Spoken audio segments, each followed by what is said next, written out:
For next part, subscribe my channel and like and share. हमारी कहानी का protagonist लिन तियन रिइंकार्नेट हो जाता है एक गॉब्लिन के रूप में, जो कि लोएस्ट रैंक है मैजिकल क्रीचर्स में, और शुरू में उसे छुप के रहना होता है। बाद में उसने अनलीश किया गोब्लिन का असली नेचर। गॉड्स के ब्लेसिंग और सिस्टम की वजह से उसके जितने बच्चे होंगे वो उतना ही ताकतवर बनता जाएगा। हमारी कहानी एक डिमली लिट केव में शुरू होती है, जहाँ वो मॉन्स्टर्स रेंगते हैं जिनसे हम नफरत करते हैं। अभी वो लोग अपने चीफ की मौत का जश्न मना रहे हैं। लीडर की मौत के साथ ही एक मौका आता है उसका हथियार और बाकी की पोजेशंस को हथियाने का। जो बड़ा गॉब्लिन जमीन पर पड़ा है वो उन गॉब्लिन्स का चीफ था, और जो छोटे छोटे गॉब्लिन्स उसकी बॉडी को लूटने की कोशिश कर रहे हैं वो दिमाग से खाली हैं। उनको ये तक समझ नहीं आ रहा है कि उस वुडन क्लब को कौन लेगा। दो छोटे गॉब्लिन्स ने तय किया कि चीफ कौन बनेगा, और उनके पास ये तय करने का सिर्फ एक ही तरीका था, और वह है लड़ाई। जो बचेगा वही सही। अगर तुम गॉब्लिन्स को लड़ते हुए देखो तो अपनी आंखें बंद कर लेना, क्योंकि वो बहुत ही ज्यादा ब्रूटल होते हैं। वो स्क्रैच करेंगे, बाइट करेंगे और हर गंदा तरीका अपनाएंगे एक दूसरे को हराने के लिए। बाकी की गॉब्लिन लेयर की बात करें तो वो नेचुरली उस वायलेंस को सपोर्ट करते हैं। वो एक सर्कल बनाएंगे और लड़ने वालों को चीयर करेंगे कि वो एक दूसरे को खत्म कर दें। उस ऑडियंस में से एक गॉब्लिन को याद आया कि चीफ ने केव के अंदर कुछ अनटच्ड प्रे छोड़ी हुई है। अब जब कोई ऑफिशियली उस प्रे का मालिक नहीं है तो वो उसे खुद के लिए ले सकते हैं। मगर इस प्लान में एक दिक्कत है। एक बंदा वहां पर बहुत ही फियर्सली प्रे की गार्डिंग कर रहा है। वो जिस शख्स की बात कर रहे हैं वो अभी वापस जाने वाला है प्रे वाली जगह पर पहरा देने। ये बंदा भी गॉब्लिन ही है, लेकिन बाकी गॉब्लिन्स की तरह नहीं। जब वो प्रे की तरफ बढ़ता है तो बाकी गॉब्लिन लेयर उसे घृणा और नफरत से देखते हैं। सब उसे प्रे के गार्डियन के रूप में जानते हैं, जो कि एक डिस्गस्टिंग क्रीचर है जो खुद को इंसानों की तरह ढकता है। कुछ गॉब्लिन्स का मानना है कि वो सिर्फ खुद के लिए प्रे को संभाल कर रख रहा है, तो सबने वही सोचा, बस उस गार्ड को फॉलो करते रहो जब तक वो प्रे तक ना पहुंच जाए। लेकिन कुछ ज्यादा होशियार गॉब्लिन्स थोड़ा और इंतजार करना चाहते थे, क्योंकि कुछ गॉब्लिन्स पहले ही केव में अंदर चले गए थे प्रे को ढूंढने के लिए चीफ के मरने के बाद। वो लोग टफ गॉब्लिन्स थे। जब लड़ाई शुरू होगी तो ये होशियार और सावधान गॉब्लिन्स बीच में कूद पड़ेंगे। बेशक वो आउटकास्ट गॉब्लिन ने सब सुना जो ये बदमाश उसकी पीठ पीछे कह रहे थे। तभी उसने चीखें और एक औरत की मदद की डेस्परेट पुकार सुनी जो केव के अंदर से आ रही थी। इसने उस आउटकास्ट को जितनी तेजी से हो सके दौड़ने पर मजबूर कर दिया। जैसे ही उसने चीफ के कमरे के एंट्रेंस पर नजर डाली, वो मदद की पुकार और तेज हो गई। आउटकास्ट ने अपनी जिंदगी में सबसे तेज दौड़ लगाई और अंधेरे कमरे में घुस गया। प्रे अपनी जान बचाने की लड़ाई लड़ रही थी और गॉब्लिन्स ने उसे जमीन पर दबा रखा था। वो गॉब्लिन बच्चों को जन्म नहीं देना चाहती थी। वो बदमाश गॉब्लिन्स और प्रे ने एक साथ आउटकास्ट को आते हुए देखा। वो औरत रोने लगी और ज्यादा डेस्परेट होकर मदद की भीख मांगने लगी, जबकि गॉब्लिन्स की गर्म सांसें और गंदे हाथ उसके शरीर को छू रहे थे। आउटकास्ट ने उन गुंडे गॉब्लिन्स से उसे छोड़ देने की अपील की, मगर कोई फायदा नहीं हुआ। इस कमरे में हर तरह के क्रीचर्स की हड्डियां बिखरी हुई थीं। कमरे का सबसे बड़ा गॉब्लिन फ्रीक आउटकास्ट के सामने खड़ा हो गया, ये दावा करते हुए कि चीफ की मौत के बाद प्रे अब उसकी है। अगर ये फ्रीक इससे असहमत है और उसकी प्रे लेने की हिम्मत करता है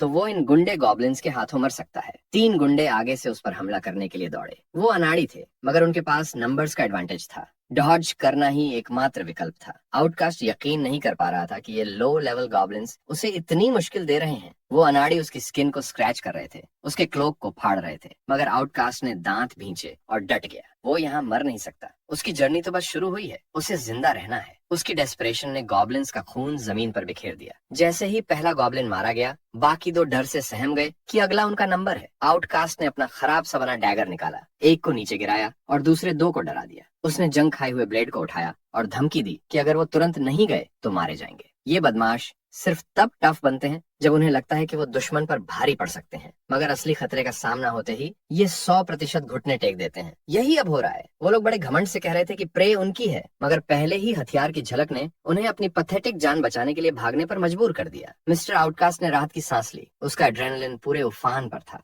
लड़की उसके पास आई और पूछा कि क्या वो ठीक है और उसे फिर से बचाने के लिए शुक्रिया कहा। बाकी गॉब्लिन्स के अनलाइक मिस्टर आउटकास्ट ने कभी उस पर हाथ भी नहीं रखा था। वो अपनी जान भी दांव पर लगा देता उसे बार बार बचाने के लिए। लड़की नहीं चाहती थी कि उसे कुछ हो या उसे कोई नुकसान पहुंचे, क्योंकि वो बाकी गॉब्लिन्स जैसा नहीं है। लड़की ने ये बात कही और हमेशा से ऐसा ही रहा है। मिस्टर आउटकास्ट भी कभी इंसान हुआ करता था। उसने पहली बार उसी मिजरेबल रूम में अपनी आंखें खोली थी जहाँ प्रे को छिपाया गया था। उसे ये उम्मीद नहीं थी कि डंप ट्रक से टकराने के बाद उसे गॉड से मिलने के बजाय एक अलग दुनिया में एक सिस्टम के साथ रीइंकार्नेट किया जाएगा। भले ही उसके पास एक ओपी सिस्टम है, मगर अभी तक वो पूरी तरह एक्टिवेट नहीं हुआ है। अपने कुछ स्टैट्स देखने के अलावा सिस्टम के पास कोई और यूजफुल फंक्शंस नहीं दिखते। हालांकि पिछले कुछ दिनों में वो खाली नहीं बैठा। वो इस महिला प्रे से काफी समय से बातें कर रहा था और उसके द्वारा बताई गई कहानियों और फैक्ट्स से मिस्टर आउटकास्ट को इस मिस्टिकल वर्ल्ड की कुछ समझ आई है। जिस दुनिया में वो पहले रहता था उसके अनलाइक इस रेल्म में जो गॉड ने बनाया है, कई शक्तिशाली रेसेस, क्रीचर्स और मॉन्स्टर्स रहते हैं, जैसे कि मैजेस्टिक ड्रैगन्स और इंसीडियस डीमंस। इंसानों ने अपनी फियर्स स्ट्रेंथ से इस वॉरिंग कॉन्टिनेंट पर अपनी जगह बना ली है। जहां तक उस गॉब्लिन रेस का सवाल है जिसमें उसका रीइंकार्नेशन हुआ है, उन्हें रियल में सबसे कमजोर और गंदे मॉन्स्टर्स के रूप में देखा जाता है। इसका रिफ्लेक्शन उसकी लो स्टैट्स में भी दिखता है। यहाँ तक कि इस केव के गॉब्लिन्स में भी वो रॉ पावर में सबसे लोएस्ट परसेंटाइल में आता है। मिस्टर आउटकास्ट का नाम लिंथियन है और वो एक लेवल 5 गॉब्लिन है जिसके पास गॉड्स ब्लेसिंग है। उसकी कोई क्लास नहीं है और उसकी स्टैट्स भी बहुत खराब है। उसके पास एक रेशियल स्किल है, जीन डिवावर, और एक रफ स्टोन नाइफ। उसकी कुल कॉम्बैट पावर सिर्फ 30 पॉइंट्स है। पिछले कुछ दिनों में उसने सीखा कि गॉब्लिन के रूप में स्ट्रॉन्गर होने का एक पक्का तरीका है और वो है लड़कियों के साथ मेट करना।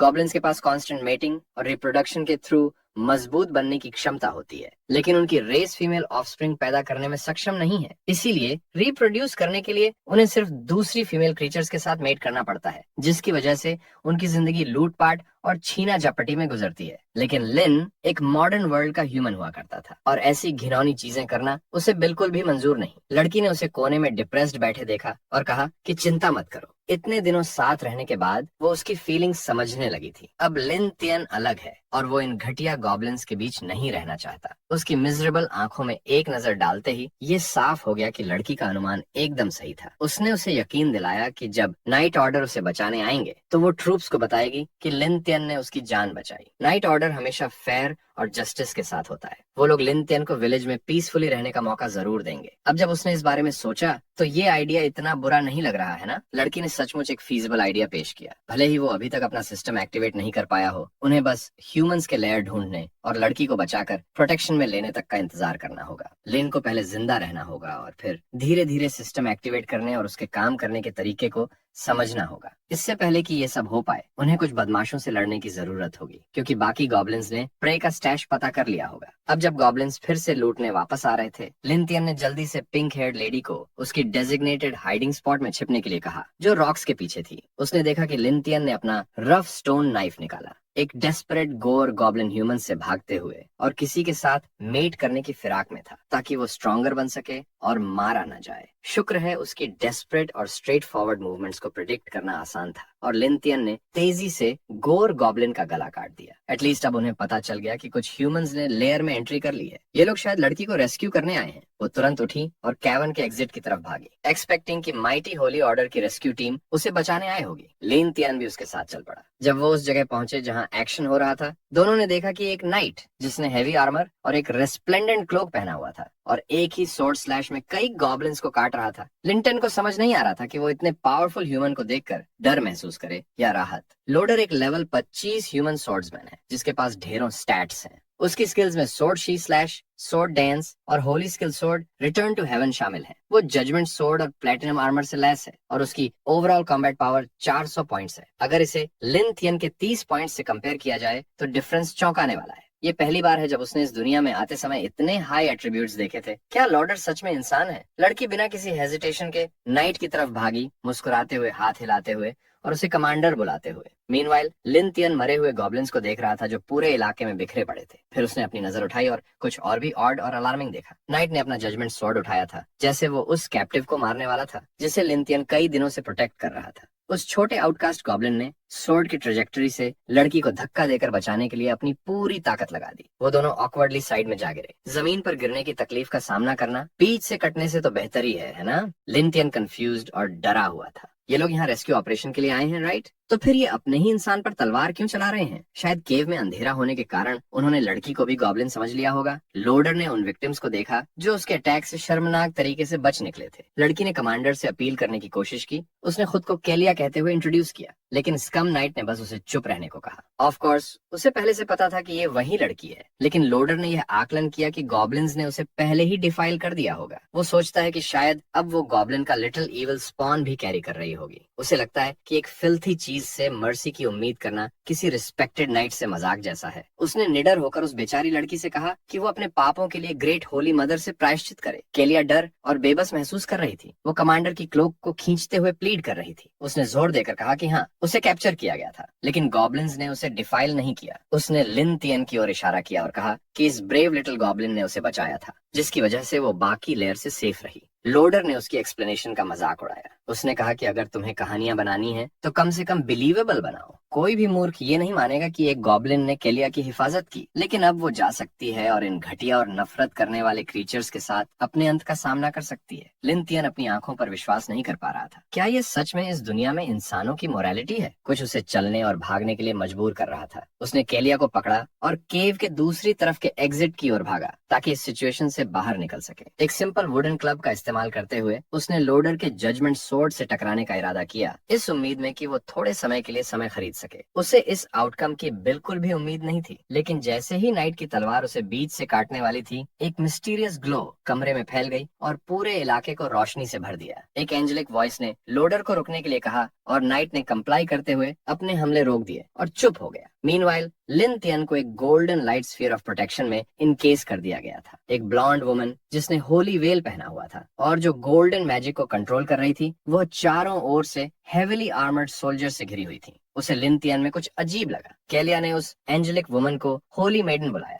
वो होली मेडन की ओर उम्मीद भरी निगाहों से रेंगते हुए पहुंची। होली मेडन ने उसे खुले दिल से एक्सेप्ट किया और उसे उठाकर कमांडर लोडर को सौंप दिया। फिर अपनी अटेंशन उस गॉब्लिन की ओर मोड़ी जो उसके गोल्डन मैजिक में एनकेज्ड था। उसने पूछा कि क्या वो उसकी बातें समझ सकता है। लिन तियन को जितना पता है, इस महिला का नाम होली मेडन अफ्रा है, जो उस टेम्पल की स्पोक्स पर्सन है जिसके बारे में केलिया ने उसे बताया था। अगर उसे इस जगह से निकलना है तो यही उसकी एकमात्र उम्मीद हो सकती है। लिन तियन खड़ा हुआ और होली मेडन की पहचान कंफर्म की। उसने असर्ट किया कि वो इस दुनिया का कोई मॉन्स्टर नहीं है और वो पहले इंसान हुआ करता था। वो बस एक अजीब एक्सीडेंट की वजह से गॉब्लिन बन गया है। उसने कहा कि अगर होली ऑर्डर उसे अपने साथ ले चले तो वो सब कुछ डिटेल में एक्सप्लेन कर सकता है। लोडर को मानना पड़ा कि ये छोटा गॉब्लिन बाकी गॉब्लिन से काफी ज्यादा स्मार्ट लग रहा था जिन्हें उसने मारा था। इंटेलिजेंट गॉब्लिन्स काफी रेयर होते हैं। एफ्रा ने भी कहा कि गॉब्लिन्स यूजुअली बेवकूफ और नीच क्रीचर्स होते हैं जो इतनी फ्लुएंटली नहीं बोल पाते हैं और ना सोच पाते हैं। इस बात को ध्यान में रखते हुए ये छोटा गॉब्लिन शायद होली मदर का कोई गिफ्ट हो सकता है। होली मेडन ने जेंटली केलिया की तरफ देखा और कंफर्म किया कि क्या ये गॉब्लिन सच में हार्मलेस है। लड़की ने पूरी ताकत से लिन तियन के लिए कैंपेन की, बताते हुए कि न सिर्फ उसने उसे नुकसान नहीं पहुंचाया बल्कि बाकी गॉब्लिन से उसे बचाया भी और उसके लिए खाना भी अरेंज किया। अफ्राया मुस्कुराई और डिसाइड किया कि क्योंकि ये छोटा गॉब्लिन इतना स्पेशल है, वो इसे टाउन ले जा सकते हैं, लेकिन फाइनल डिसीजन लेने से पहले थरो स्टडीज की जाएंगी। उसने लिन तियन की तरफ देखा और पूछा कि क्या वो इस अरेंजमेंट से ठीक है। लिन तियन के पास और कोई चॉइस नहीं थी। उसने होली मेडन पर भरोसा किया, जो कि एक काइंड और एम्पैथेटिक फिगर के रूप में जानी जाती थी। उसने होली ऑर्डर के साथ चलने के लिए अग्री कर लिया। उसे बस इतना रिलीफ था कि फाइनली उसे कोई मिला जो कि उसकी बात सुनने को तैयार था। इस लेयर में रुकने का मतलब था सिर्फ मौत। एटलीस्ट वो एक ह्यूमन टाउन जाकर अपनी इनोसेंस प्रूव कर सकता था। अफरा ने अपना हाथ उठाया और एक अजीब इशारा किया। उस हल्की मूवमेंट से लिन तियन को पकड़ने वाली गोल्डन डिफेंसिव स्फीयर घुल गई। उसने पलटकर सबको केव से बाहर निकलने का ऑर्डर दिया। लिन तियन अफरा के पास आकर उसके काइंडनेस के लिए थैंक करता है और वादा करता है कि जल्द ही वो उसका सटीक तरीके से रण चुकाएगा। लेकिन तभी होली मेडन के चेहरे पर एक ट्विस्टेड स्मग स्माइल उभर आई। लिन तियन ने स्किन और फ्लैश में ब्लेड घुसने की आवाज सुनी। उसने देखा कि इंसानी खून अचानक से फर्श पर फैल गया है। लोडर ने केलिया के पेट में छुरा घोंपा था। जैसे ही लिन तियन ने मुड़कर देखा, उसे वो नजारा मिला जिसमें वो लड़की जिसने रेस्क्यू की उम्मीद में इतने दिन काटे थे, अपने फेलो ह्यूमंस के हाथों गिर रही थी। लोडर ने फिर से उसे पेट में छुरा घोंपा। शायद उसे लगता था कि केलिया गॉब्लिन का बच्चा अपने पेट में लिए हुए थी। लिन तियन इस घिनौने मंजर को देखकर एकदम से स्पीचलेस और स्तब्ध हो गया था। फिर उसने ईफ्रा की एंजेलिक वॉइस सुनी जो डिमांड कर रही थी कि लिन तियन टाउन पहुंचने पर उसे अच्छे से रीपे करे। उसने अपनी जिंदगी में इससे ज्यादा डिमोनिक बात कभी नहीं सुनी थी। एक हफ्ते बाद एक पीसफुल टाउन के क्लियर ब्लू स्काई के नीचे प्लाजा बेल बज रही थी जो टाउन्सफोक का ध्यान अपनी तरफ खींच रही थी। टाउन स्क्वायर में एक स्टेज सेटअप किया गया था जहां होली ऑर्डर का कमांडर लोडर विलेजर्स को एक जोशीला भाषण दे रहा था। उसने गॉड के बच्चों को संबोधित करते हुए कहा कि पिछले गॉब्लिन रेड ने ब्राइट टाउन को कितनी बड़ी हानि पहुंचाई थी। गॉब्लिन्स ने स्नीकी अटैक से ब्राइट टाउन के 30 रेजिडेंट्स का कत्ल किया था, जो कि होली ऑर्डर की अथॉरिटी को चुनौती देने वाली एक अनफॉरगिवेबल घटना थी। ये सुनकर टाउन्सफोक ने उन गॉब्लिन्स के खिलाफ फिर से अपनी हेल्पलेसनेस और एंगर को महसूस किया। वो डिमांड करने लगे कि खून के बदले खून और आंख के बदले आंख। इंसान और गॉब्लिन्स हमेशा से दुश्मन रहे हैं। लोडर ने आगे कहा कि होली ऑर्डर ने टेम्पल की तरफ से इन हेटफुल गॉब्लिन्स को खत्म कर दिया है और सक्सेसफुली उन मासूम विलेजर्स का बदला ले लिया है। होली मेडन ने आगे आकर लोगों से टेम्पल के लिए प्रार्थना जारी रखने और खुद को पूरी तरह से टेम्पल को समर्पित करने की अपील की। उसकी एंजेलिक प्रेजेंस ने टाउन्स फोक को एक सिंबल ऑफ होप और प्यूरिटी से नवाजा, जैसा कि उसने वादा किया कि टेम्पल हमेशा अपने डिवाउट फॉलोअर्स की रक्षा करेगा। टाउन्स फोक ने इस एक्ट को खुशी से अपनाया और नाइट्स और टेम्पल की जयकारे लगाने लगे। इस बीच होली मेडन के क्वार्टर्स में माहौल काफी डार्क था, जो उसकी स्टेटस और उसके रिप्रेजेंटेशन से बिल्कुल मेल नहीं खा रहा था। एक एसोटेरिक टेक्स्ट देखते हुए जिसमें कुछ अजीब डायग्राम्स और मैजिकल स्क्रिप्ट्स थे, उसने आज के सरमन की सफलता पर राहत की सांस ली। हमेशा की तरह लोग आज भी उतने ही फूलिश थे। एक रेड वायल ऑफ लिक्विड पकड़े हुए अफरा अपनी कैजुअल वेयर में खुश थी कि टाउन्स फोक अब टेम्पल के लिए और भी ज्यादा डिवाउटली प्रे करेंगे और उसके कॉज के लिए और भी ट्रिब्यूट्स चढ़ाएंगे। वो खुद से बात नहीं कर रही थी क्योंकि एक हफ्ते से कोई उसके क्वार्टर्स में कैद था। उसके कैप्टिव की आवाज सुनते ही उसकी अदरवाइज सक्सेसफुल प्रोपेगेंडिस्टिक वेंचर का सारा मजा किरकिरा हो गया। अर्लियर लिन तियन को बांधा गया था, उसके मुंह पर मेटल मास्क डालकर उसे साइलेंस किया गया, हर तरह से टॉर्चर किया गया, उसकी बाईं आंख निकाल दी गई और उसे इंसानियत के नाम पर सबसे ज्यादा अमानवीय ट्रीटमेंट दिया गया। दीवार पर लटके हुए उसने अपनी ब्लड शॉट आई से विच को गुस्से से देखा, जिसने उसे इस हेल से गुजारा था। फ्रेया उसे पूरी बेरुखी से देख रही थी। गॉब्लिन का अभी भी जिंदा रहना उसकी स्ट्रॉन्ग वाइटैलिटी का सबूत था। कोई ताज्जुब नहीं कि टेम्पल इन पेस्की गॉब्लिन्स को कॉन्टिनेंट से इरेडिकेट नहीं कर पा रहा था। अब क्योंकि उसके के पास थोड़ा टाइम था, उसने सोचा कि क्यों ना गॉब्लिन्स पर पॉइजन का असर देखा जाए। उसकी एंजेलिक वॉइस में इतनी गंदी बातें सुनकर लिन तियन को अंदर से घिन महसूस हुई। उसने गुस्से में चिल्लाकर अफरा पर उसे धोखा देने का इल्जाम लगाया, जैसे उसने ब्राइट टाउन के सभी लोगों को दुखे में रखा था। उसने तो केलिया जैसी इनोसेंट सर्वाइवर को भी मार डाला। यही है उनका सो कॉल्ड होली ऑर्डर, यही है उनका so called human justice. Holy maiden के खिलाफ बोलने का कॉन्सिक्वेंस ये हुआ कि लिन तियन के मुंह में एक लकड़ी की छड़ी डाल दी गई, जिससे लिन तियन खून उगलने लगा। अफरा को बड़ा अजीब लगा कि एक वीक बेकार प्राणी जैसे लिन तियन, एक लस्टफुल गॉब्लिन, ने उसकी ह्यूमन जस्टिस पर सवाल उठाने की हिम्मत की। उसकी नजर में इस छोटे गॉब्लिन ने केलिया को बिविच्ड कर लिया था। एक लड़की का एक मामूली गॉब्लिन के लिए बोलना इंसानियत और होली ऑर्डर के साथ बिट्रेयल था। उसकी मौत उसकी आखिरी लॉयल्टी थी। होली मेडन पहले से कन्विंस थी कि गॉब्लिन्स इस कॉन्टिनेंट पर सिर्फ पेस्ट्स थे। वो एक ऐसी नस्ल थी जो किसी काम की नहीं थी और सिर्फ ग्रीफ लाती थी। एक होली मेडन का एक गॉब्लिन से बात करना अपने आप में एक बहुत बड़ा फेवर था। उसने सोचा कि लिन तियन को नफरत से भरने की बजाय ज्यादा अप्रिशिएटिव होना चाहिए। उसे अपने छोटे और डिस्गस्टिंग शरीर का इस्तेमाल इंसानों और होली ऑर्डर के एक्सपेरिमेंट्स में योगदान देने के लिए करना चाहिए था। अफरा का हाथ गोल्डन ग्लीम से चमका और लिन तियन के पीछे एक मैजिकल सर्कल उभर आया। उस स्पेल की आग की वजह से उसे एक अनबेरेबल पेन हुआ। उस मैजिकल फायर ने उसकी नफरत को जला दिया और उसे पूरी तरह से होपलेस कर दिया। लिन तियन ने खुद से पूछा, क्या यही अंत है? क्या वो ऐसी मिजरेबल मौत मरने वाला है? शायद ये उसकी ही गलती थी कि वो इतना फुलिश था। एक इंसान से रीइंकारनेट होकर वो एक लो लेवल गॉब्लिन बन गया था, लेकिन उसके बाद भी उसने अपने ह्यूमन कंपैशन होल्ड किया, बिलीविंग कि होली ऑर्डर सच में राइचियस और काइंड था। उसकी वीकनेस और नाइविटी उसकी सबसे बड़ी मिस्टेक्स थी, जो उसे होली मेडन के टॉर्चर तक ले आई थी। ब्राइट टाउन के ह्यूमन विलेज में वापस लाए जाने के बाद लोडर और अफरा ने उसे हर तरह से टॉर्चर किया, उससे खिलवाड़ किया। चाहे उसने जितनी भी प्लीडिंग की, उन्होंने कभी उसकी बातों पर भरोसा नहीं किया। आखिरकार लिन तियन ज्यादा देर तक सरवाइव नहीं कर पाया और एक सैडिस्टिक विच और उसकी डिप्रेव्ड इंक्लिनेशंस के हाथों मर गया। उसकी दूसरी मौत बेहद दर्दनाक थी। ये सबसे बुरा तरीका था मरने का। अगर उसे एक और मौका मिला तो उसने कसम खाई कि वो ह्यूमंस पर कभी ट्रस्ट नहीं करेगा। अगर उसे एक दूसरा मौका मिलता तो वो इसे सही तरीके से करता। गॉब्लिन लिन तियन उनके बोन्स को पीस डालता और उनका खून ड्रेन कर देता। वो उन्हें उतनी ही तकलीफ देता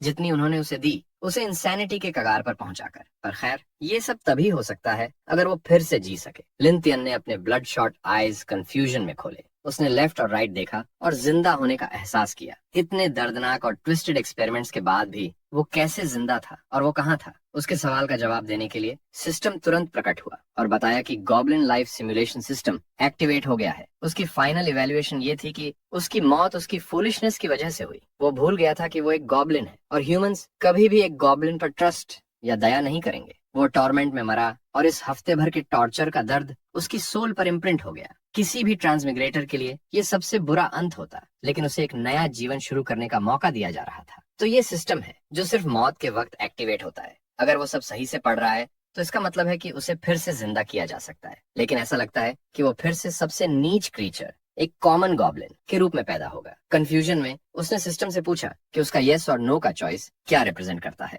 सिस्टम ने प्रॉम्प्टली जवाब दिया कि अगर उसने नो चूज किया तो उसकी सोल डिसिपेट हो जाएगी, एक परमानेंट मौत। अगर उसने यस चूज किया तो वो अपनी करंट मेमोरी और सिस्टम को रिटेन करेगा और उसे उसकी मौत से एक हफ्ते पहले गॉब्लिन केव में वापस भेज दिया जाएगा। ये सारे पैरामीटर्स पहले थोड़ा कंफ्यूजिंग लगे लिंथियन को, लेकिन धीरे धीरे उसने सब समझ लिया। एक ट्विस्टेड स्माइल के साथ उसने सोचा कि ये यूनिवर्स का तरीका है उसे रिवेंज का दूसरा मौका देने का। उसे हर सिक और ट्विस्टेड चीज का बदला लेना है जो लोडर और अफ्राया ने उसके साथ की थी। बिना किसी हेजिटेशन के उसने वो ऑप्शन चुना जिससे वो टाइम में वापस जाकर अपने डिसीजंस बदल सके। अब बस एक ही चीज उसे फ्यूल कर रही थी, वो थी बदले की आग। अब से उसकी गॉब्लिन लाइफ 2.0 शुरू होगी और अब वो कोई अच्छा आदमी नहीं बनेगा। वॉइड जो उसे घेर रही थी धीरे धीरे एक डिजिटल मैस में बदल गई, क्योंकि उसका शरीर गॉब्लिन केव में ट्रांसफर होने लगा। जब प्रोसेस पूरा हुआ तो सिस्टम ने उसे थोड़ी हेल्प दी ताकि वो इस दूसरी रिइंकार्नेशन में सरवाइव कर सके। सिस्टम ने उसे हल्का सा स्ट्रेंथन कर दिया था। लिंथियन ने अपने हाथों को देखा और उसे खुद को थोड़ा हल्का और ज्यादा ताकतवर महसूस हुआ।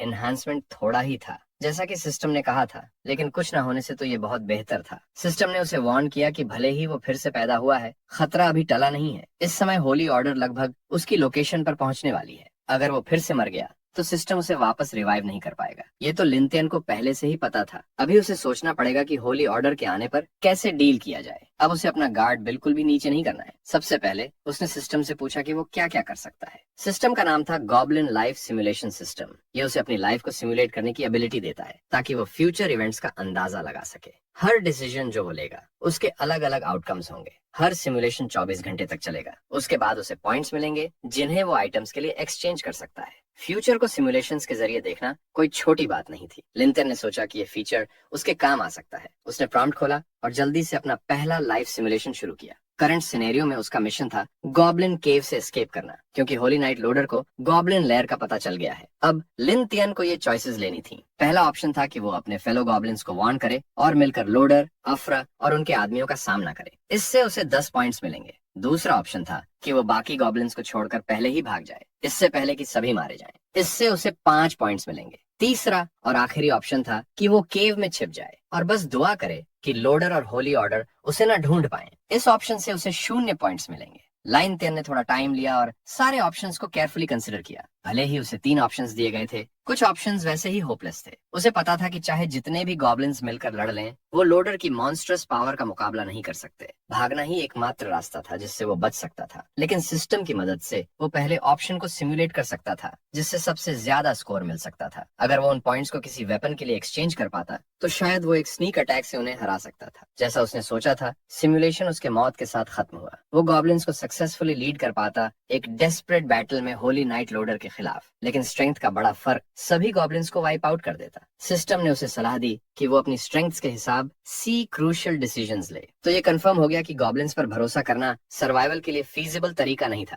लेकिन फिर भी उसे सिमुलेशन से 10 पॉइंट्स मिल गए। एक्साइटेड होकर उसने तुरंत पॉइंट्स एक्सचेंज शॉप खोली। उसे मल्टीपल वेपन्स की प्रोजेक्शन दिखी जिन्हें वो खरीद सकता था। दुर्भाग्य से ज्यादातर वेपन्स की कीमत सैकड़ों या हजारों पॉइंट्स में थी, लेकिन लिंथियन के पास तो सिर्फ 10 पॉइंट्स थे, जो बिल्कुल भी काफी नहीं थे। कम से कम उसे एक डैगर मिला जो एग्जैक्टली 10 पॉइंट्स का था। वो था एक L1 light weight Swift blade, एक डैगर जिसे एल्व्स ने क्राफ्ट किया था। फ्रेजाइल लेकिन इनक्रेडिबली शार्प। उसने तुरंत उसे खरीदा और ब्लेड को इक्विप कर लिया। इससे उसकी स्ट्रेंथ में 15 पॉइंट्स की बढ़ोतरी हुई और उसकी स्पीड 10% तक बढ़ गई। ये सच में एक्सेप्शनली शार्प था, रफ गॉब्लिन वेपन से बिल्कुल अलग। अगर वो सही स्पॉट पर हमला करे तो एक 1 हिट किल भी पॉसिबल था। ये सब कुछ शॉर्ट आउट होने के बाद लिंथियन के पास सिस्टम से एक और सवाल था। उसे हफ्ते भर पीछे भेजा गया था, लेकिन वो केव में कहीं भी केलिया का ट्रेस नहीं देख पा रहा था। वो कहाँ गई? सिस्टम ने समझाया कि लिंथियन के रीबर्थ की वजह से कुछ टाइमलाइन डिटेल्स बदल गई हैं। इस टाइमलाइन में केलिया को गॉब्लिन रेड में कैप्चर नहीं किया गया था और वो अब भी ब्राइट टाउन में खुशहाल जिंदगी बिता रही है। ये सुनकर लिंथियन थोड़ा सरप्राइज्ड हुआ। अब उसे ये जानकर तसल्ली मिली कि वो लड़की सेफ एंड साउंड है। उसे गॉब्लिन्स के हाथों कैप्टिव होने और अपने रेस्क्यूअर्स के हाथों मरने का कोई भी ट्रॉमा नहीं झेलना पड़ेगा। लिंथियन के चेहरे पर एक हल्की मुस्कान आई। किसी ट्विस्टेड तरीके से उसे ऐसा लगा जैसे उसने अपना वादा पूरा कर दिया था। अब उसे और कोई चिंता नहीं थी। अब होली ऑर्डर के खिलाफ पीछे हटने की कोई जरूरत नहीं थी, लेकिन सबसे पहले उसे एस्केप करके सरवाइव करना होगा। उसने केव से बाहर जाने वाला सबसे सकारा रास्ता ढूंढ निकाला। उस रास्ते की एंट्रेंस छोटी थी, इसलिए वहां पर गार्ड भी रिलेटिवली कमजोर होने चाहिए। लिन तियन कैवर्न के ओपनिंग के पास छिपा रहा और उसने 2 गार्ड्स को देखा। वो आपस में बात कर रहे थे कि गॉब्लिन्स कितने डिस्गस्टिंग होते हैं और ये काम कितना आसान होगा। उसने छिपकर थोड़ा वक्त लिया सोचने के लिए कि इस प्रॉब्लम को कैसे टैकल किया जाए। गार्ड्स खुश थे कि उन्हें छोटे एंट्रेंस पर ड्यूटी मिली है। जो भी गॉब्लिन्स भागने की कोशिश करेंगे वो सिर्फ एक हैमर स्विंग में ही कुचल दिए जाएंगे। लेकिन उन्हें ये नहीं भूलना चाहिए था कि लॉर्ड लोडर ने उन्हें ऑर्डर दिया था कि किसी भी लड़की को केओस में भागने की कोशिश करने पर मार दिया जाए। उन्हें विलेज तक कोई भी सर्वाइवर नहीं पहुंचने देना था। ये सुनकर लिन तियन को गुस्सा आ गया। गॉब्लिन्स को तो छोड़ो, ये होली ऑर्डर और उनका होली रूल बेवजह अपने ही लोगों को मार डालेंगे। अब उसके पास कोई ऑप्शन नहीं था, उसे इन गार्ड्स को हराकर ही बाहर निकलना था। उसने एक प्लान बनाया और अपनी नाक को दबाकर अपनी आवाज को थोड़ा ऊंचा किया। फिर उसने ऐसा एक्ट किया जैसे वो ब्राइट टाउन की कोई लड़की हो जो गॉब्लिन्स के चंगुल से बचने के लिए बेतहाशा मदद की गुहार लगा रही हो। गार्ड्स खुश हो गए कि आखिरकार उन्हें कुछ एक्शन मिला। उन्हें बस इस स्ट्रैगलियर को मारना था और लॉर्ड लोडर उन्हें रिवॉर्ड देंगे। वो धीरे धीरे कैवर्न की ओपनिंग की ओर बढ़े, एक हिडन ब्लेड और एक फेक ब्राइट स्माइल के साथ। गार्ड ने फेक सर्वाइवर को बाहर आने के लिए कहा और डरने की जरूरत नहीं थी क्योंकि अब नाइट्स आ चुके थे। लेकिन उसने अपना ये डिसीटफुल स्पीच पूरा भी नहीं किया था कि उसकी खून की बौछार केव की दीवारों पर फैल चुकी थी। लिन तियन बाहर आया एक कोल्ड ब्लडेड किलर की आंखों के साथ। उसकी नई ब्लेड को उसके पहले किल का खून मिल चुका था। अब ह्यूमन स्लॉटर शुरू होगा। दूसरा गार्ड अपने मरे हुए साथी को बेविल्डरमेंट से देख रहा था। वो गार्ड कांपने लगा। वो कंफ्यूजन में था कि इतने कमजोर गॉब्लिन को मारने में उसे इतना टाइम क्यों लग रहा था। वो उसकी ओर बढ़ा। उसे ये भी नहीं समझ आ रहा था कि वहाँ कुछ गड़बड़ थी। उसके हिसाब से वो लोग हंटर थे और गॉब्लिन उनका शिकार। लेकिन लिन तियन ऐसा नहीं सोचता था। जिस पल ह्यूमंस ने उसका भरोसा तोड़ा, रोल्स बदल गए थे। अब उसका सिर्फ एक ही मकसद था, मजबूत बनना और बदला लेना। उसने उस गार्ड पर हमला किया जो ये समझ ही नहीं पाया कि आखिर ये हो क्या रहा है, और उसे हवा में उड़ा दिया। और क्योंकि ये सब कुछ एकदम अचानक से हुआ, गार्ड समय पर रिएक्ट नहीं कर पाया और उसका बैलेंस बिगड़ गया। अब वो सिर्फ एक आसान टारगेट बन चुका था हमारे हीरो के लिए। अगले ही पल लिन तियन की तलवार दुश्मन तक पहुंच गई और वॉरियर के शरीर पर एक बड़ा घाव छोड़ गई। गार्ड को यकीन नहीं हो रहा था कि कोई गॉब्लिन उसे इतनी आसानी से हरा सकता है, लेकिन उसके थॉट्स एक तेज दर्द से इंटरप्टेड हो गए जिसने उसे साफ सोचने से रोक दिया। वो अपने पैरों पर खड़ा नहीं रह पाया और एक दर्द भरी चीख के साथ जमीन पर गिर पड़ा। अपने डर से भरी आंखों को उठाते हुए उसने उस गॉब्लिन को देखा जिसे कुछ मिनट पहले वो और उसका दोस्त मारने वाले थे। लेकिन अब सिचुएशन पूरी तरह से बदल चुकी थी। उसे लगने लगा कि उसके सामने जो गॉब्लिन है वो एक डीमन है और वो आंशिक रूप से सही था। ये सोचते हुए कि शायद गॉब्लिन किसी चमत्कार से उसे समझ जाएगा, आदमी ने उससे प्रार्थना करनी शुरू कर दी कि उसे ना मारे। फिलहाल यही एक चीज थी जो वो कर सकता था। उसने लिन तियन को एक मेडालियन दिखाया जिसमें एक औरत और बच्चा बने हुए था और कहा कि उसकी एक वाइफ और बेटी है जो उसके वापस लौटने का इंतजार कर रही हैं। ये बात काफी आयरॉनिक थी हमारे हीरो के लिए, ये देखते हुए कि यही आदमी कुछ मिनट पहले उसे मारने में जरा भी नहीं हिचकिचा रहा था और अब उसी से मर्सी की उम्मीद कर रहा था। नाइट जस्टिफाई करता रहा, ये कहते हुए कि उसने सिर्फ होली ऑर्डर के ऑर्डर्स को फॉलो किया था। उसने वादा किया कि अगर हमारा हीरो उसे छोड़ देगा तो वो उसे सोने के सिक्कों की एक बैग और एक ह्यूमन लड़की लाकर देगा। गार्ड ने अपनी पूरी कोशिश की लिन तियन को कन्विंस करने की। उसे ये तक रियलाइज नहीं हुआ कि लिन तियन को उसकी किसी बात से कोई फर्क नहीं पड़ता था। इस कर्स्ड दुनिया में, अपनी छोटी सी जिंदगी में, हमारा हीरो इंसानों से पूरी तरह डिसइल्यूजन्ड हो चुका था। ऑर्डर का गार्ड सोचता था कि वो अपनी प्रॉमिसेस और फेक स्माइल से उसे बेवकूफ बना सकता है, लेकिन लिन तियन को उसके हाथ में छिपा नाइफ साफ दिख रहा था। दुर्भाग्य से गार्ड ने इसे कभी रियलाइज नहीं किया क्योंकि वो लिन तियन को सिर्फ एक माइंडलेस गॉब्लिन समझ रहा था।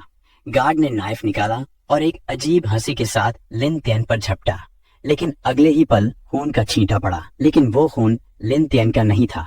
उन दोनों में से सिर्फ एक ही ब्रेनलेस था और अब वो सिरहीन भी था। गार्ड टूटे हुए मेडेलियन और वो डैगर जिसे उसने इस्तेमाल करने का वक्त ही नहीं मिला, वहीं जमीन पर पड़े रह गए। फाइनली सब खत्म हो गया था। इस लड़ाई के बाद लिन तियन को और भी पक्का हो गया कि उसे किसी पर ट्रस्ट नहीं करना चाहिए, खासकर इंसानों पर। अचानक जंगल की गहराई से कुछ शोर और तेज रोशनी आई जो इस बात का संकेत था कि सेंट मेडन और लोडर पास ही थे। अभी लिन तियन ऐसी हालत में नहीं था कि वो उनका सामना कर सके। उसे और मजबूत होने के लिए कुछ समय चाहिए था। गार्ड्स में से एक की शर्ट उठाकर लिन तियन वहां से निकल पड़ा। उसने खुद से वादा किया कि वो लोडर और अफराज से फिर मिलेगा और तब उन्हें उसके साथ किए गए सारे दर्द का हिसाब चुकाना पड़ेगा। अफरा और लोडर उसी जगह पर पहुंचे जहां दोनों गार्ड्स की लाशें पड़ी थी। डेड बॉडीज देखकर लोडर को समझ नहीं आ रहा था कि यहाँ पर हुआ क्या था। आमतौर पर 2 गार्ड्स आराम से 2 दर्जन गॉब्लिन्स को रोक सकते थे, लेकिन ये मामला कुछ अलग था। अगर कोई क्रीचर इन 2 आर्म्ड वॉरियर्स को हरा सकता था तो वो मोस्ट लाइकली कोई म्यूटेंट गॉब्लिन था। यही वो क्रीचर्स होते थे जो होली ऑर्डर के लिए सबसे ज्यादा प्रॉब्लम क्रिएट करते थे। ऐसे क्रीचर को भागने देना फ्यूचर में और भी ट्रबल खड़ा कर सकता था। लोडर और अफरा ये बात जानते थे। लोडर ने गार्ड की लाश पर लात मारी क्योंकि उसने उसे एक यूजलेस पीस ऑफ ट्रैश समझा जो एक म्यूटेटेड गॉब्लिन को भी संभाल नहीं पाया। दूसरी ओर अफरा इस म्यूटेटेड गॉब्लिन की बात सुनकर बेहद एक्साइटेड और एजिटेटेड हो गई थी। उसकी अनहेल्थी टेंडेंसीज बाहर आने लगी थी और उसे उन दिनों की याद आने लगी थी जब उसने एक म्यूटेटेड इंटेलिजेंट गॉब्लिन के साथ खूब मजे किए थे। वो ईगरली फिर से किसी ऐसे इंटरेस्टिंग टॉय को पाने के लिए एक्साइटेड थी जिससे वो फिर से खेल सके। शाम होते होते लिन तियन काफी दूर तक पहुंच चुका था, इतना कि वो अफरा और लोडर की पहुंच से बाहर हो गया था। लंबी और थका देने वाली जर्नी के बाद उसने थोड़ी देर का ब्रेक लेने का फैसला किया ताकि अपनी स्ट्रेंथ वापस पा सके। उसका प्राइमरी गोल बदला लेना था। जो कुछ भी ऑर्डर ने उसके साथ किया था वो वही सब उन्हें लौटाना चाहता था। गॉब्लिन्स अपनी कैरेक्टरिस्टिक्स को मेटिंग और डिवोरिंग से इम्प्रूव कर सकते थे। अपनी कैरेक्टरिस्टिक्स को इम्प्रूव करके और ऑफ स्प्रिंग को पैदा करके वो एक स्ट्रॉन्गर जनरेशन बना सकते थे और अपनी पावर एक्सपैंड कर सकते थे।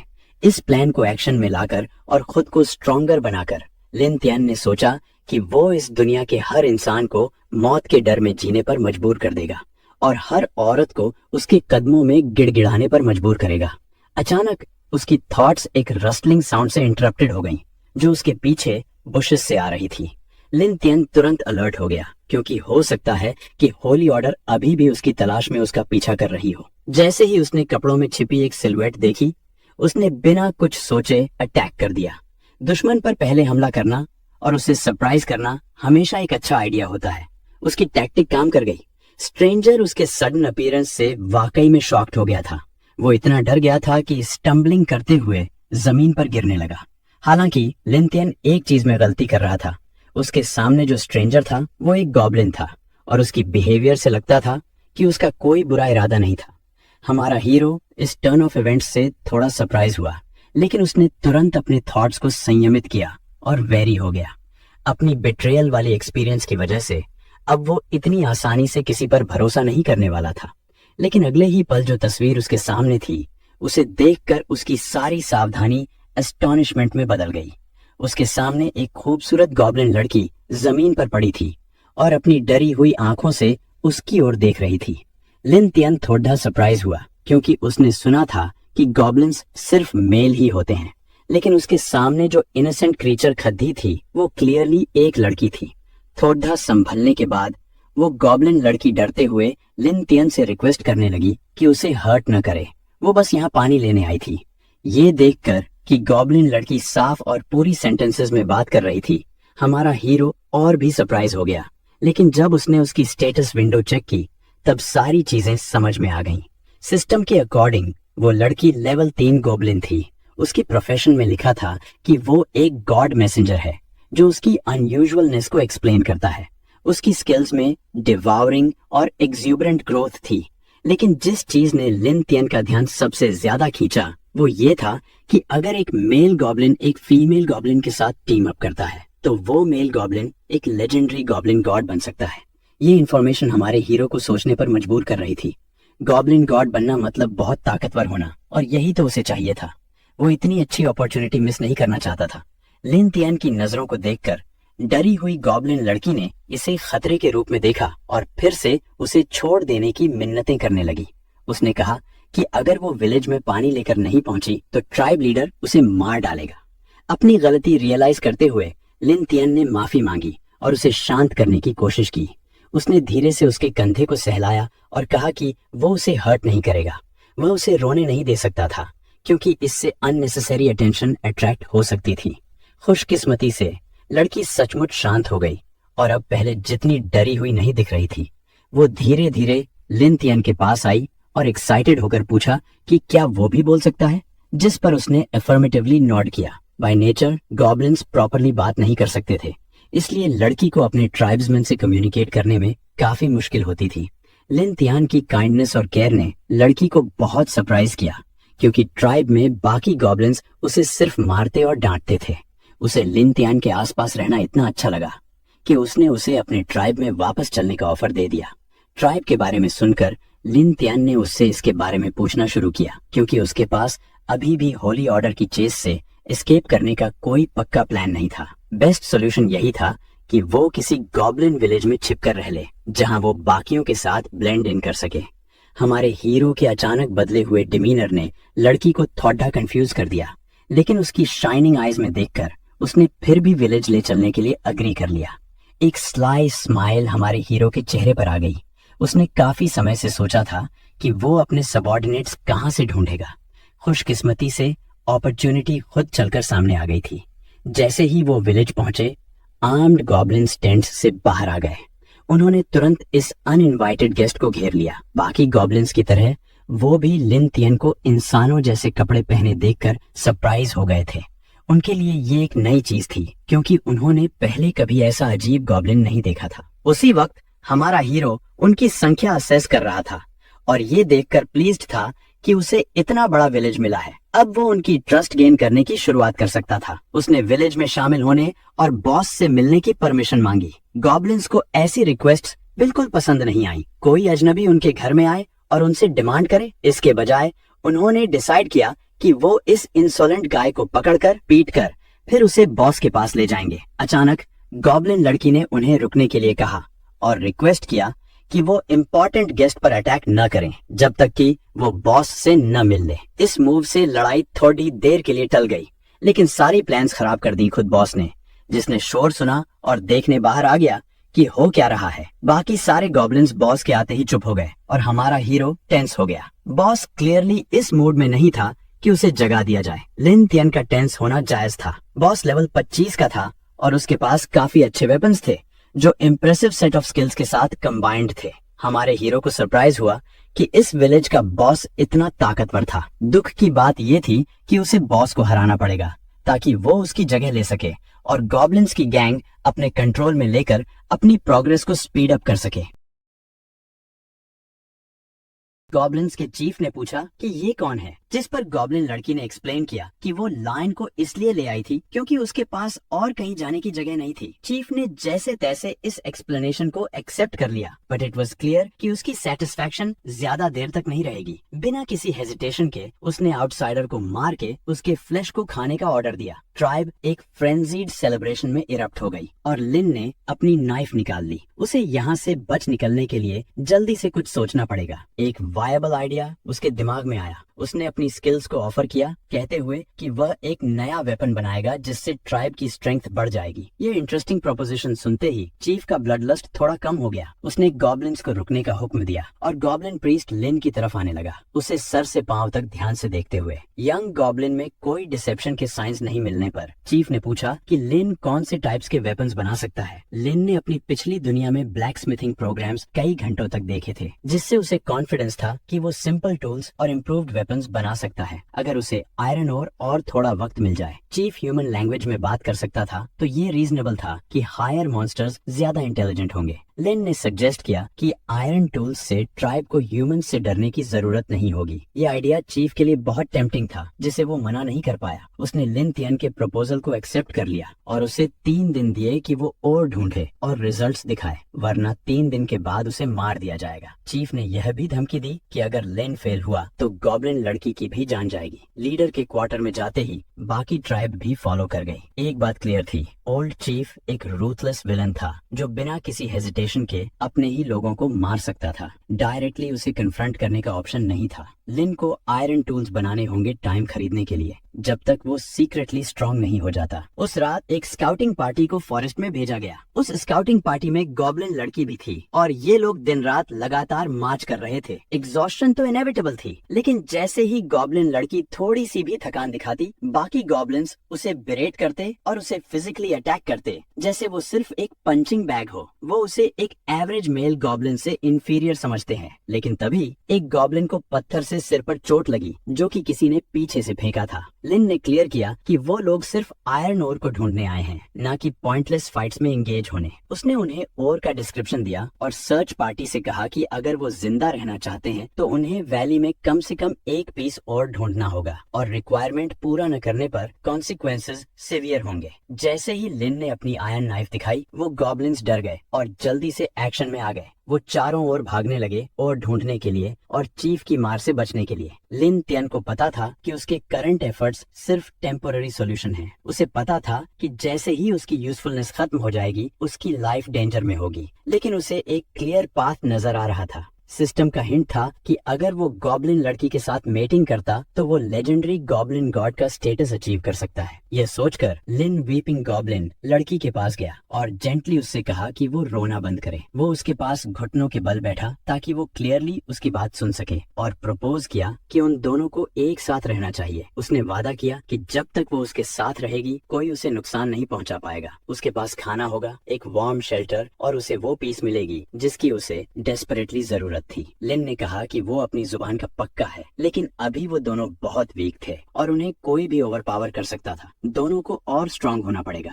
स्ट्रेंथ गेन करने की बात सुनकर गॉब्लिन लड़की की आंखों में उम्मीद साफ दिखाई दे रही थी। लिन ने बिना बात को घुमाए सीधा पूछा कि क्या वो पावर के एक्सचेंज में उसके बच्चे पैदा करना चाहेगी। लड़की का हेजिटेंट रिस्पॉन्स एक्सपेक्टेड था क्योंकि उसने कभी ऐसे रिचुअल में पार्टिसिपेट नहीं किया था। लेकिन लिन के काइंड और गुड हार्टेड नेचर को देखकर उसकी क्यूरियोसिटी बढ़ गई थी और वो इस संभावना को खोज करना चाहती थी। उसने कोई और रिस्पॉन्स नहीं दिया। लिन ने उसे एक डीप इलेक्ट्रीफाइंग किस दी, लेकिन इसके आगे जो हुआ मैं वो यूट्यूब पर तो नहीं बता सकता। टैलेंट लिमिटेशंस के कारण लिन की एबिलिटीज सिर्फ 9 अटैक्स, 100 गीपी और 10 डिफेंस पॉइंट्स के साथ लिमिटेड थी। लिन पूरी तरह स्वेट में था अपने एफर्ट्स के बाद। लिन अब 7वें स्तर तक पहुंच गया था और उसे डिफाइलर का टाइटल मिल गया था, जिससे उसकी ओवरऑल कॉम्बैट स्ट्रेंथ 65 तक बढ़ गई थी। न सिर्फ उसका लेवल बढ़ा बल्कि उसका फॉर्म भी सिग्निफिकेंटली इम्प्रूव हो गया था। अब उसके पास गॉब्लिन प्रीस्ट चीफ को हराने का एक बेटर चांस था। लिन ने अपने ह्यूमन क्लोथ्स को उठाया और उन्हें जेंटली उस गॉब्लिन लड़की के शरीर पर डाल दिया। अब से उसकी प्रोटेक्शन की जिम्मेदारी लिन की थी। लड़की को बस इस बात की राहत थी कि कोई फेलो गॉब्लिन उसे काइंडनेस दिखा रहा था। उनकी रोमांटिक इवनिंग अचानक एक फ्रैंटिक आवाज से खराब हो गई जो मदद के लिए पुकार रही थी। पता चला कि एक ट्रबलसम गॉब्लिन ने गलती से और इकट्ठा करते हुए एक खतरनाक डीमन वुल्फ को उकसा दिया था। लिन की नजर आयरन ओर पर टिकी हुई थी, वही जो उन्हें चाहिए था। लेकिन केयरलेस गॉब्लिन ने सबके लिए मुसीबत खड़ी कर दी थी। अपनी ब्लेड निकालते हुए लिन ने जायंट वुल्फ की ओर देखा, जबकि गॉब्लिन लड़की चिंतित होकर देख रही थी।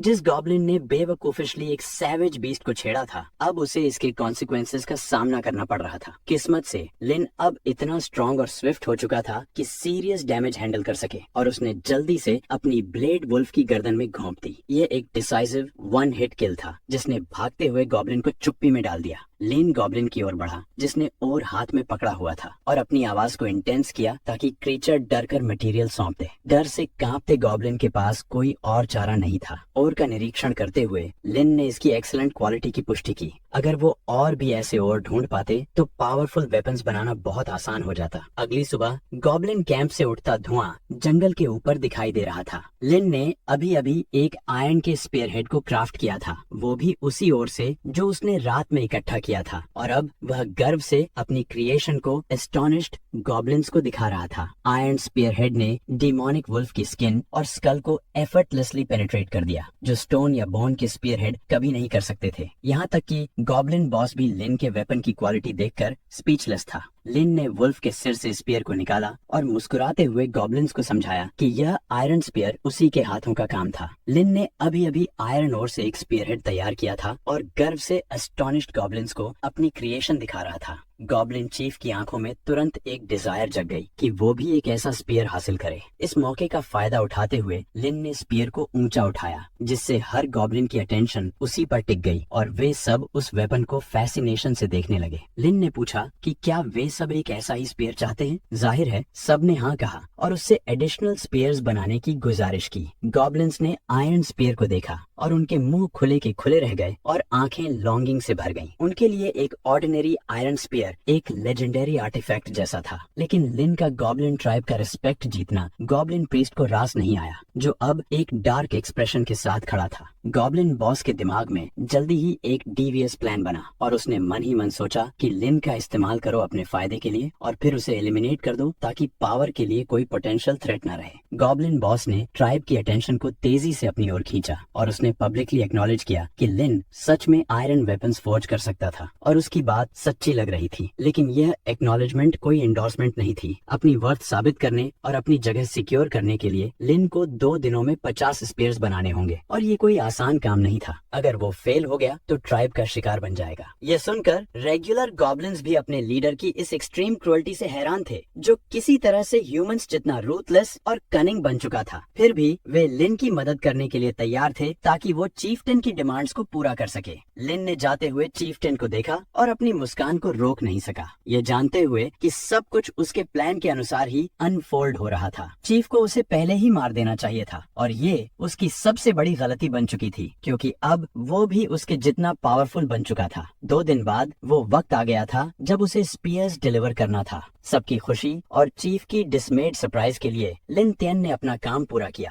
और आयरन टिप्ड स्पीयर्स से भरी एक पूरी बास्केट जमीन पर गिरा दी। आसपास के गॉब्लिन्स एक्साइटमेंट से चीख पड़े जब लिन तियन ने चीफटेन को अनाउंस किया कि उसने जो मांगा था वो डिलीवर कर दिया है। गॉब्लिन प्रीस्ट ने एक एग्जैजरेटेड मुस्कान के साथ हीरो को असाइनमेंट पूरा करने के लिए बधाई दी। कुछ ही पलों में कैंप के हर गॉब्लिन को एक आयरन स्पीयर दिया गया, जो सेलिब्रेशन की शुरुआत का सिग्नल था। गॉब्लिन्स ने एक बॉनफायर जलाया और चीफ ने सबको फीस्ट में शामिल होने के लिए इनवाइट किया, जहां वो लिन तियन के ट्राइब में शामिल होने का जश्न मना रहे थे और दिल खोलकर मांस खा सकते थे। उन्होंने एक ताजा पकड़े गए मोटे बोर को रोस्ट किया। सबसे बड़ा हिस्सा लिन तियन के लिए रिजर्व किया गया था और गॉब्लिन लड़की ने खुद उसे ये स्पेशल गिफ्ट पेश किया। लंबे समय बाद अच्छा मांस चखते हुए लिन तियन ने ईगरली खाना शुरू किया, लेकिन पहले बाइट के बाद ही उसे एहसास हुआ कि ये एक ट्रैप था। मांस में जहर मिला था। वो जमीन पर गिर पड़ा और जहरीले खाने को थूकने की कोशिश करने लगा, लेकिन अब बहुत देर हो चुकी थी। बेवकूफ गॉब्लिन लड़की ने अनजाने में उसे पॉइजन्ड मीट सर्व कर दिया था और अब फ्रैंटिक होकर ये समझने की कोशिश कर रही थी कि ये क्या हो रहा था। उसी वक्त पूरी स्कीम का ऑर्केस्ट्रेटर सामने आ गया, गॉब्लिन प्रीस्ट।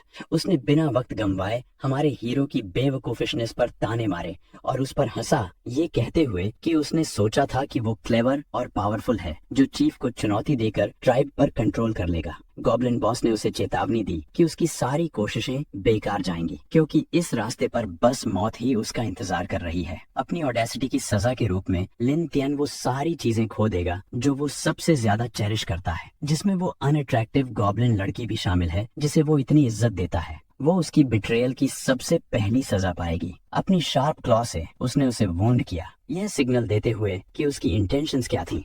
लिन तियन को डिसार्म करने के बाद गॉब्लिन लीडर शायद अपने ताने जारी रखता, लेकिन तभी ब्लड हर दिशा में फैल गया और गॉब्लिन लड़की का चेहरा शॉक में सफेद पड़ गया, यह देखकर कि जो हो रहा था वो रियल था। क्या वो वाकई ऐसे मर सकती है? लेकिन खून उसका नहीं था और गॉब्लिन चीफ का कटा हुआ हाथ इसका सबूत था। गॉब्लिन बॉस को अपने थ्रेट्स को कैरी आउट करने का कोई मौका नहीं मिला और वह सिर्फ अपना वक्त बर्बाद कर रहा था, जिससे लिन तियन को पॉइजन से रिकवर करने का समय मिल गया, या यूं कहें कि प्रिटेंड करने से रुकने का, क्योंकि यह उसके प्लान का हिस्सा था। अब गॉब्लिन चीफ ने अपने बुरी तरह मैंगल्ड आर्म को पकड़ रखा था। वो यह समझ पाने में असमर्थ था कि सब कुछ इतना गलत कैसे हो गया। लिन तियन ने बस उस बेवकूफ पर हंसकर जवाब दिया। असली बेवकूफ यहाँ गॉब्लिन चीफ ही था। सिस्टम की मदद से लिन तियन को पहले से पता था कि चीफटेन क्या प्लान कर रहा है और उसने उसकी डिफेंस को कमजोर करने के लिए ये खेल खेला था। सीन परफेक्टली ऑर्केस्ट्रेटेड था। गॉब्लिन चीफ ने साइलेंस में अपना सिर झुका लिया। उसका शरीर पूरी तरह स्टिल था, मानो सरेंडर करने पर विचार कर रहा हो, लेकिन ये इम्प्रेशन मिसलीडिंग था। उसने जल्दी से अपनी एक प्रीस्ट स्पेल का यूज किया, अपनी बोन स्टिक को एक वेपन में बदलकर हमारे हीरो पर एक आखिरी डेस्परेट अटैक लॉन्च कर दिया। हालांकि गॉब्लिन लड़की के बूस्ट की मदद से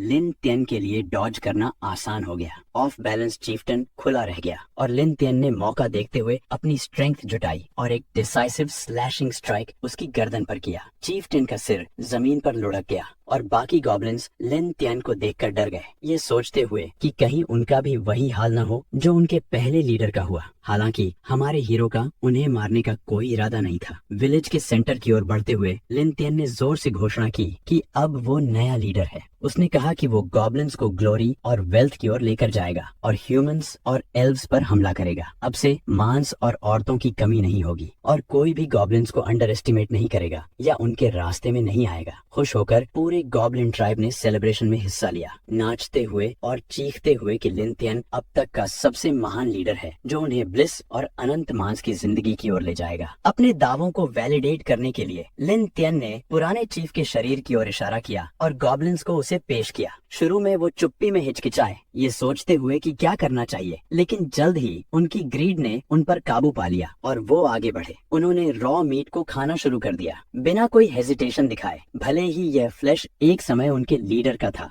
गॉब्लिन्स की स्ट्रेट फॉरवर्ड नेचर थी, जिसके पास पावर है उसे रिस्पेक्ट मिलता है और जिनके पास नहीं है वो एक्सपेंडेबल हैं। ये रूथलेस बीइंग्स अब हमारे हीरो की वेंजेंस की क्वेस्ट में शामिल थे। अब जब गॉब्लिन ट्राइब उसके कंट्रोल में था, उसने प्लान बनाया कि वो और फीमेल एल्व्स को पकड़कर एक ज्यादा फॉर्मिडेबल गॉब्लिन जनरेशन पैदा करेगा। उसे ये नहीं पता था कि झाड़ियों के पीछे छुपे हुए कोई इस सीन को देख रही थी। ये एक एल्वन स्काउट थी जो गॉब्लिन कैंप को शुरू से ऑब्जर्व कर रही थी। जो उसने देखा वो डीपली ट्रबलिंग था और उसने फैसला किया कि वो यह इन्फॉर्मेशन एल्वन विलेज तक पहुंचाएगी। चांद की रोशनी के नीचे इस वर्ल्ड में पेड़ों और अजीब घरों की शैडोज के बीच एक फिगर अस्टॉनिशिंग स्पीड से मूव कर रही थी। एल्फ लड़की एक घर के सामने रुक गई। वो वही थी जिसने चुपके से लाइन चांद की ट्राइब को ऑब्जर्व किया था, इस एल्फ क्लैन की प्रिंसेस कासाना। एक एल्वन गार्ड उसे वापस देखकर बेहद खुश था, लेकिन गार्ड को इग्नोर करते हुए कासाना तेजी से अंदर चली गई। गार्ड चिंतित था और उसे रोकने की कोशिश कर रहा था, जैसे उसे कुछ ऐसा अंदर दिखाई देगा जो उसे नहीं देखना चाहिए था। लेकिन कासाना ने ध्यान नहीं दिया और कहा कि उसे अपनी माँ से एक अर्जेंट न्यूज शेयर करनी है।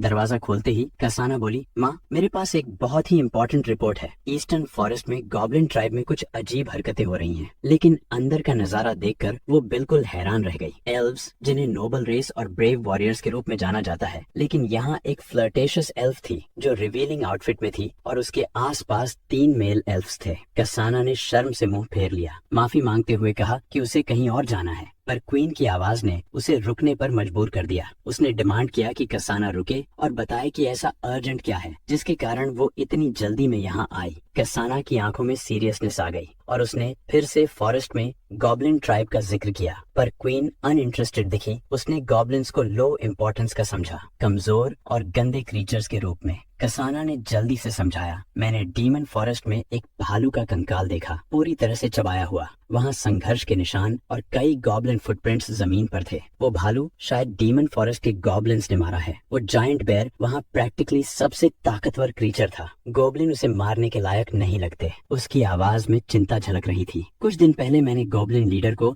एक यंग गॉब्लिन के हाथों मरते देखा। मुझे लगता है कि बेयर की मौत उसी गॉब्लिन से जुड़ी हो सकती है। क्वीन को नए लीडर के बारे में जानकर हल्की हैरानी हुई, पर वो ज्यादा परेशान नहीं लगी। उसकी अटेंशन इंक्रीजिंग गॉब्लिन नंबर्स पर अटक गई। उसने सर्वेंट्स को अपने काम पर जाने का इशारा किया और कासाना को आदेश दिया कि वो एक ग्रुप को गॉब्लिन्स खत्म करने के लिए लीड करे, पर उसने कहा कि कुछ गॉब्लिन्स को जिंदा छोड़ दिया जाए। ये कोई काइंडनेस नहीं था। क्वीन का इरादा उन गॉब्लिन्स के दिलों को निकालकर अपने ट्राइब के एल्फ मर्दों के लिए टॉनिक तैयार करने का था। कासाना, जो पोशन के इफेक्ट्स के बारे में पूरी तरह से जानती थी, इस बात पर वो शर्मा गई। कासाना की डिलीजेंस की वजह से क्वीन ने उसे रात के लिए एक मेल एल्फ का ऑफर किया और पूछा कि क्या कासाना की कोई खास इच्छा है। इस रिवॉर्ड पर कासाना एम्बेरस हो गई और जल्दी से कहा कि उसके पास आज रात और काम है और तुरंत अपनी माँ को अलविदा कह दिया। वापस लाइन के कैंप में गॉब्लिन्स आपस में डिस्कशन कर रहे थे। जमीन पर एल्फ ट्राइब का एक नक्शा रखा था जिसे लिन टीन के सबऑर्डिनेट्स ने पूरी रिसर्च के बाद तैयार किया था। ट्राइब में कुल 30 हाउसेस थे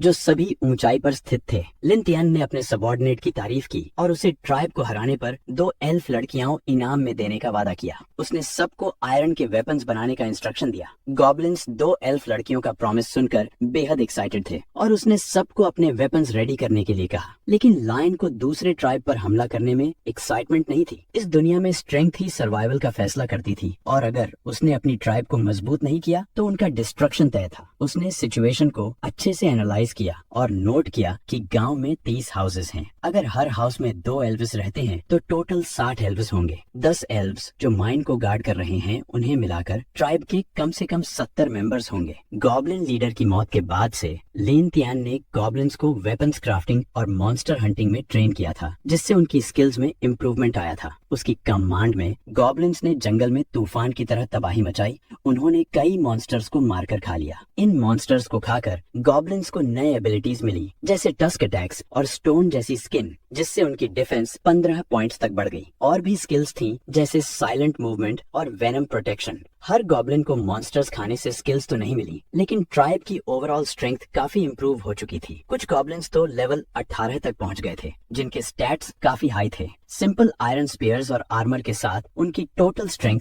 250 हो गई थी। ट्राइब के गॉब्लिन्स की एवरेज स्ट्रेंथ अब 200 थी, पर फिर भी एल्फ ट्राइब की कलेक्टिव स्ट्रेंथ सिग्निफिकेंटली हायर थी। ये सोचकर लिन तियान थोड़ा अनईजी महसूस कर रहा था, क्योंकि एक खतरनाक बैटल सामने था। उसने थरो प्रिपरेशन के लिए सिमुलेशन सिस्टम यूज करने का डिसाइड किया ताकि एक इफेक्टिव अटैक स्ट्रेटजी बनाई जा सके। सिमुलेशन शुरू हुआ और उसने दिखाया कि लिन तियान ने एक बड़ी गॉब्लिन आर्मी को एल्फ ट्राइब पर हमला करने के लिए लीड किया। वो विक्ट्री को लेकर कॉन्फिडेंट थे, लेकिन एल्व्स ने तुम्हें एम्बुश किया और गॉब्लिन्स को ट्रैप में फंसा दिया। तुम एल्फ लीडर के द्वारा कैप्चर किए गए और वार्निंग के तौर पर डीमन फॉरेस्ट में लटका दिए गए। End of simulation. उसने सोचा कि उसका प्लान तो फ्लॉलेस था, लेकिन असल में इस प्लान को कोई और कंट्रोल कर रहा था और रिजल्ट में स्कोर 0 आया और उसे कोई रिवॉर्ड नहीं मिला। जैसे ही सिमुलेशन खत्म हुआ, लीन का ध्यान किसी और के कंट्रोल में फ्रेज पर अटक गया। शुरू में उसे ये समझ नहीं आया, लेकिन जल्द ही उसे एहसास हुआ कि इसका सिर्फ एक मतलब हो सकता है। उसकी ट्राइब पर एल्व्स की नजर थी। उसने जल्दी से अपनी आंखें बंद की और कंसंट्रेट किया। गॉब्लिन्स में शार्प हियरिंग और शार्प स्मेल होती है, तो थोड़ी सी फोकस के बाद वो किसी भी इरेगुलरिटी को डिटेक्ट कर सकता था।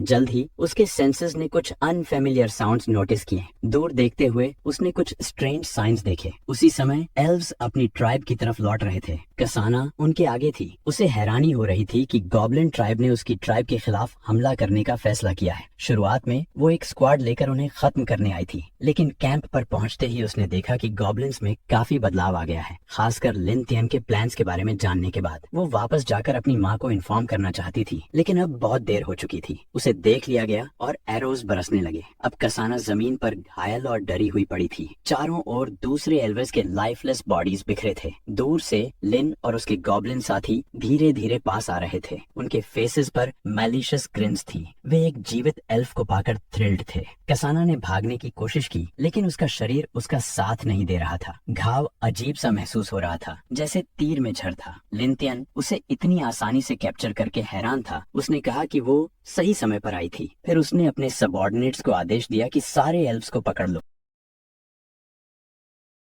अगले दिन गॉब्लिन्स ने पूरी बाल्टी पानी फेंककर एल्वन लेडी कसाना को जगाया। जैसे ही कसाना होश में आई, लिन चुपके से पीछे से आकर उसके मुंह को पकड़ता है। गॉब्लिन मिनियंस ने अपने बॉस को बताया कि उन्होंने फीमेल एल्फ को उसके लिए बचा कर रखा है। इस बीच लिन ने सोचा कि गॉब्लिन के बॉडी फ्लूइड्स का फीमेल क्रीचर्स पर खास असर होता है, जैसे कि पैरालिसिस और एक्साइटमेंट। अब मेट्रियार्कल एल्व्स को हराने के चांसेस और भी ज्यादा थे। लिन ने गॉब्लिन के बॉडी फ्लूइड्स का इस्तेमाल किया, लेकिन कसाना हार मानने के लिए तैयार नहीं थी। वो पूरी ताकत से चिल्लाने लगी और लिन को घटिया गॉब्लिन कहने लगी। एल्वन महिला समझ नहीं पा रही थी कि गॉब्लिन्स की हिम्मत कैसे हो गई एक प्रिंसेस को किडनैप करने की और एल्वन ट्राइब पर हमला करने के सोचने की। ये सुनकर लिन ने उसका मुंह जोर से दबाया, लेकिन वह बोलती रही। उसने याद दिलाया कि केवल उनकी क्लैन मदर की वजह से गॉब्लिन्स अभी तक जिंदा हैं, नहीं तो पूरा एल्वन ट्राइब उन्हें कब का मिटा चुका होता। उसने चेतावनी दी कि अगर उसके सिर का एक बाल भी हिला तो उसकी माँ गॉब्लिन्स को कभी नहीं छोड़ेंगी। ये सुनकर लिन मुस्कुराने लगा और उसने एल्वन लड़की को जमीन पर फेंक दिया। उसने फिर से कहा कि एल्वन लड़की के मुंह में जो स्पिरिट है वो गॉब्लिन्स के मुंह में पाई जाने वाली स्पिरिट से अलग है। भले ही उसके गॉब्लिन मिनियंस बेवकूफ थे, लेकिन वो इतना भी बोल्ड नहीं थे कि उससे झूठ बोल सकें। फिर भी प्रिंसेस यही कर रही थी। लिन ने प्रिंसेस को समझाया कि एल्व्स आसानी से पूरे जंगल के गॉब्लिन्स का खात्मा कर सकते थे, लेकिन इतनी बड़ी संख्या में गॉब्लिन्स जंगल में सिर्फ इसीलिए नहीं रहते थे क्योंकि एल्वन क्लैन मदर दयालु थी। लिन ने यह नहीं बताया कि ऐसा क्यों हो रहा था, लेकिन उसने उसी रात गोब्लिन ट्राइब को लेकर इन्वेस्टिगेशन का फैसला किया। उसने अपने 2 मिनियन को अलग अलग जाकर बाकी के 2 एल्व्स की स्किल्स को हासिल करने का हुक्म दिया। ये सुनकर एल्वन प्रिंसेस हैरान रह गई, जो कुछ भी करने में असमर्थ थी। लिन ने लड़की की ओर देखा और अगला कदम सोचने लगा। जैसे ही वह लड़की के करीब गया, वह जोर से चिल्लाई और कहा कि लिन इससे बच नहीं पाएगा। उसकी डेस्परेट चीखें हवा में गूंजने लगीं, जिससे माहौल में एक डरावनी आहट छा गई। तभी एक नोटिफिकेशन पॉपअप हुआ। अब ये तुम खुद से समझ जाओ कि नोटिफिकेशन क्यों आई होगी। लिन को लेवल कैप 30 पर पहुंचने की बधाई दी गई। चूंकि लिन ने हाईएस्ट क्वालिफिकेशन हासिल कर ली थी, उसके एक्सपीरियंस को 50 एचपी में कन्वर्ट किया गया और स्ट्रेंथ और डिफेंस में 10-10 का इजाफा हुआ। लिन ने एल्फ स्किल्स स्टेल्थ और नाइट विजन भी हासिल कर ली। रात का दृश्य बदलते हुए हम एल्वन ट्राइब के ट्री हाउस में पहुंचे, जहां कई मेल एल्व्स ग्रोन करते हुए क्लैन मदर से कह रहे थे कि अब वो और ज्यादा नहीं कर सकते। एल्वन मदर मुस्कुराई और उन्हें समझाया कि उनकी कोशिशें काफी थीं, क्योंकि उनकी पोशंस पहले ही खत्म हो चुकी थीं। वो अब और ज्यादा रोक नहीं सकते थे। क्लैन मदर कुछ मायूस लगी। उसने एक मेल एल्फ से कहा कि अगर उसे इस नतीजे का अंदाजा होता तो वो पिछली बार और ज्यादा गॉब्लिन्स पकड़ कर लाती। सारे काम खत्म होने के बाद क्लैन मदर ने अपने गार्ड से कासाना की गैर मौजूदगी के बारे में पूछा। गार्ड ने जल्दी से बताया कि प्रिंसेस काफी देर से गायब थी और उसे काफी पहले लौट आना चाहिए था। गार्ड ने फिर क्लैन